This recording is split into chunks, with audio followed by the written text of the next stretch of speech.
সকাল থেকেই জেলেদের হাক ডাকে মুখর বরিশালের সবচেয়ে বড় পাইকারি মাছের আড়ত পোর্ট রোড মৎস্য অবতরণ কেন্দ্র।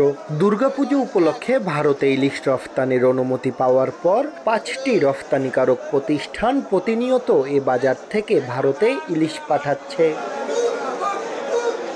বাজার ঘুরে দেখা যায় 600 থেকে 900 গ্রাম ওজনের ইলিশ গড়ে 1750 টাকা দরে, 1 কেজি ওজনের ইলিশ 1950 টাকা ও এর চেয়ে বড় ইলিশ প্রতি কেজি 2050 টাকা দরে বিক্রি হচ্ছে। তবে এসব ইলিশ ভারতে যাচ্ছে কেজি প্রতি মাত্র 10 মার্কিন ডলার মূল্যে, যা বাংলাদেশি টাকায় মাত্র 1200 টাকা।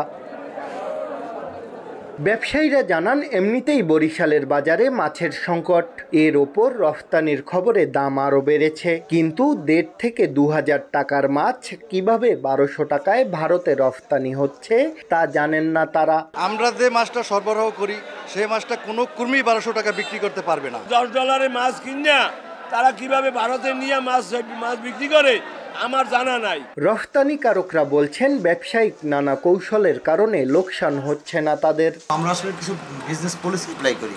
গ্রেডিং এর ক্ষেত্রে গ্রেডিংটা আমরা তো কেজির মাছটা বলা হচ্ছে, সেক্ষেত্রে আমরা 800-900 কেজির উপরে মিক্স করে দিচ্ছি। সরকার একটা সাবসিডি দেয়, যদি সরকার এই সাবসিডিটা দেয় চেয়ারাদের, তাহলে তাদের এটা পূরণ হয়ে যাবে। মৎস্য অধিদপ্তর বলছে, বর্তমানে নদী ও সাগরে কাঙ্ক্ষিত ইলিশের দেখা নেই। এর মধ্যে 2420 মেট্রিক টন ইলিশ রফতানির জন্য 49টি প্রতিষ্ঠানকে অনুমতি দেয়া হয়েছে।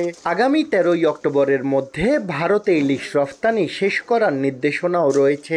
আন্তর্জাতিক ব্যবসায়িক চুক্তি মোতাবেকই তারা এটা লাভ নিয়েই তারা রপ্তানি করছে, কাজেই এখানে লস দেওয়ার কোনো সুযোগ নাই। 2012 সালে বাংলাদেশ থেকে ইলিশ রফতানি বন্ধ ছিল।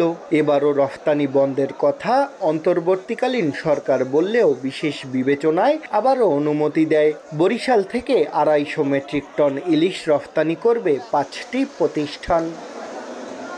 শাকিল মাহমুদ, সময় সংবাদ, বরিশাল।